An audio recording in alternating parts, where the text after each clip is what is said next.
Imagine, toutes les planètes du système solaire se réunissent et décident que la Terre doit déménager dans une autre galaxie. Que se passerait-il alors?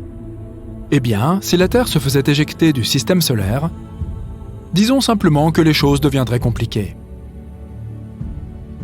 Comme tu le sais peut-être, chaque planète occupe sa propre orbite par rapport au Soleil, garantissant le fonctionnement parfait de notre système solaire. Mais il n'en a pas toujours été ainsi. Il y a des milliards d'années, les planètes et les astéroïdes se heurtaient constamment les uns aux autres. Il a fallu un certain temps avant que chaque planète ne trouve son orbite personnelle et que notre système n'adopte la formation qu'il a aujourd'hui. Maintenant, comme tu le sais peut-être, le facteur d'organisation le plus important du système solaire est la gravité. La gravité attire chaque morceau de matière vers tous les autres morceaux de matière dans l'univers. Et plus la masse d'un objet est élevée, plus sa force gravitationnelle est importante. Le Soleil représente 99,75% de toute la masse du système solaire. C'est précisément l'attraction gravitationnelle du Soleil qui a maintenu la Terre sur une trajectoire stable. Mais il ne faudrait même pas une rencontre interplanétaire surréaliste pour que la Terre se rebelle. C'est une possibilité réelle. Improbable, mais réelle. Par exemple, si une planète ou une étoile errante se rapprochait du système solaire, sa force gravitationnelle pourrait perturber notre organisation planétaire. Et sais-tu que cela s'est déjà produit? Il y a environ 70 000 ans, une naine rouge a traversé le nuage d'Oort et a semé un certain désordre. Le nuage d'Oort est un cercle extérieur de débris spatiaux situé à la limite de notre système solaire. Il se trouve bien au-delà de Pluton et de la ceinture de Kuiper et entoure le Soleil en une coquille sphérique géante. En plus des 8 planètes et de la ceinture de Kuiper, il existe une autre ceinture d'astéroïdes entre Mars et Jupiter. Or, les scientifiques s'attendent à ce qu'une autre naine rouge passe près de notre système solaire. C'est une étoile orange de la constellation de la queue du serpent.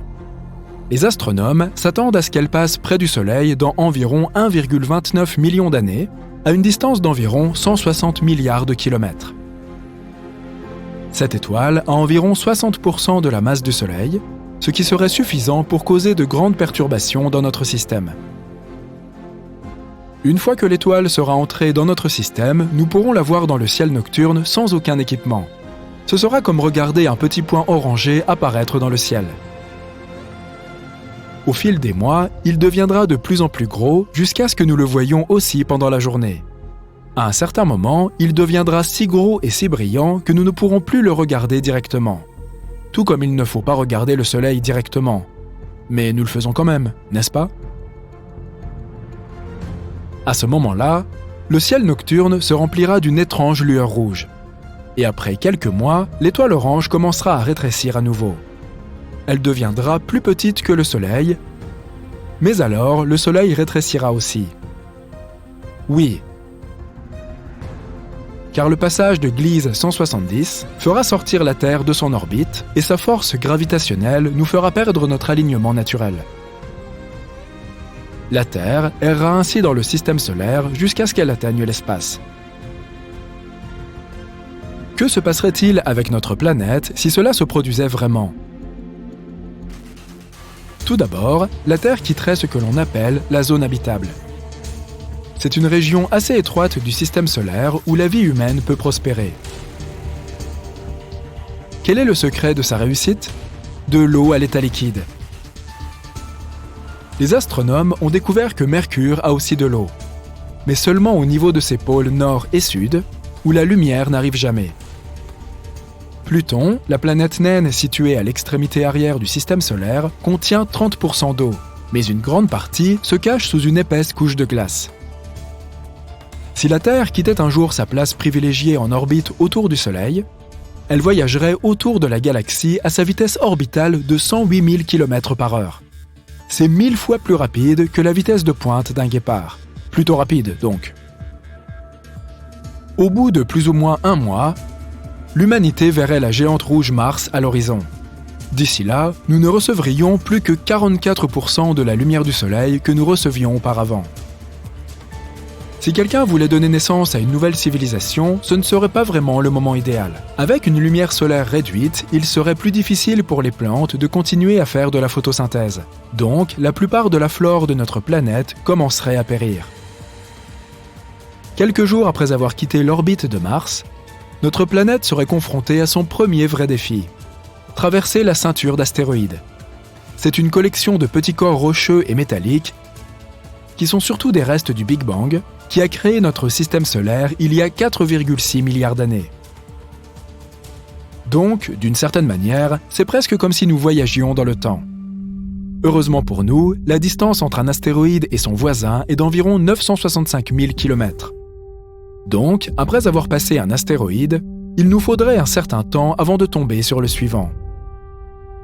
Si nous parvenions à traverser cet obstacle sans dommage, alors nous verrions la première géante gazeuse de notre galaxie, Jupiter. Jusqu'à ce moment, notre fidèle Lune nous aurait suivis pendant notre voyage à l'intérieur du système solaire. Mais attends de découvrir la suite. L'énorme masse de Jupiter pourrait nous voler notre Lune. Après tout, la gravité de Jupiter est 2 fois plus élevée que celle de la Terre. Si notre Lune rejoignait l'orbite de Jupiter, elle ne serait rien moins que sa 80e lune. À ce moment-là de notre voyage, la température atmosphérique de la Terre aurait chuté de façon spectaculaire, jusqu'à environ moins 145 degrés Celsius. La vie sur Terre ne serait donc plus possible que dans des endroits très précis. La plupart de l'eau de notre planète aurait gelé à ce moment-là, mais seulement à la surface. L'activité du noyau de la Terre réchaufferait encore nos océans par en dessous, permettant à la chaleur de s'échapper et de maintenir une partie de l'eau à l'état liquide. En fait, le noyau de la Terre resterait actif pendant des milliards d'années après qu'elle ait quitté son orbite. Dans ce scénario, les microbes vivant près des cheminées hydrothermales prospéreraient. Mais peut-être qu'une certaine forme de vie serait également possible près de la chaleur fournie par ces évents thermiques au-dessus de la surface, dans des endroits comme le parc de Yellowstone. Une des rares options pour l'humanité serait de construire des villes profondément enterrées. Ce serait notre meilleure chance si nous voulions préserver la vie humaine sur notre planète. 10 ans après notre départ, nous serions profondément engagés dans le voyage interstellaire. Nous serions à plus de 4,5 milliards de kilomètres du Soleil, et notre système solaire ne serait donc plus qu'un lointain souvenir. Si tu vivais encore sur la Terre à ce moment-là, tu assisterais probablement à de grandes avancées technologiques. Les humains pourraient construire des villes souterraines entières en utilisant l'énergie géothermique. Nous aurions peut-être même découvert comment transformer la glace en énergie et créer un système durable et abondant pour le carburant. La glace serait aussi notre principale source d'eau. Et, à ce moment-là, le processus de transformation ne serait plus aussi coûteux. Les cultures souterraines prospéreraient, mais certaines plantes s'en sortiraient mieux que d'autres. La mousse, les champignons et les algues seraient d'excellentes alternatives, car ils sont beaucoup plus faciles à cultiver et à faire pousser en grand nombre. Cela signifie que l'essentiel de notre alimentation serait à base de plantes, car il serait sûrement difficile de faire paître des animaux sous terre. L'humanité pourrait continuer à vivre des milliers d'années de cette façon. Si la Terre passait par hasard près d'une étoile possédant une planète habitable, nous pourrions même tenter de nous installer sur celle-ci. Les vols spatiaux deviendraient plus faciles sans l'entrave de notre atmosphère. L'idée de s'aventurer sur d'autres planètes ne semblerait plus aussi surréaliste dans ce scénario. La seule chose que nous préférerions ne pas voir nous arriver, c'est que la Terre se précipite dans un trou noir. Si cela arrivait, disons simplement que nous serions tous transformés en spaghettis. Pas littéralement, mais nous passerions par un processus appelé la spaghettification. Dans ce cas, la planète Terre, et tous ceux qui y vivent encore, seraient étirés verticalement jusqu'au point de, disparaître. Mais c'est le sujet d'une autre vidéo. Heureusement, même si tout cela pouvait s'avérer, nous ne serions pas pris par surprise. Grâce aux progrès scientifiques et technologiques, nous serions capables de prévoir si une étoile passait trop près de notre planète. Et même si nous ne pouvions pas arrêter sa course, nous parviendrions très certainement à tout faire pour nous préparer. Et qui sait, peut-être que les générations futures qui regarderont cette vidéo seront surprises de la précision avec laquelle nous avons prédit l'avenir.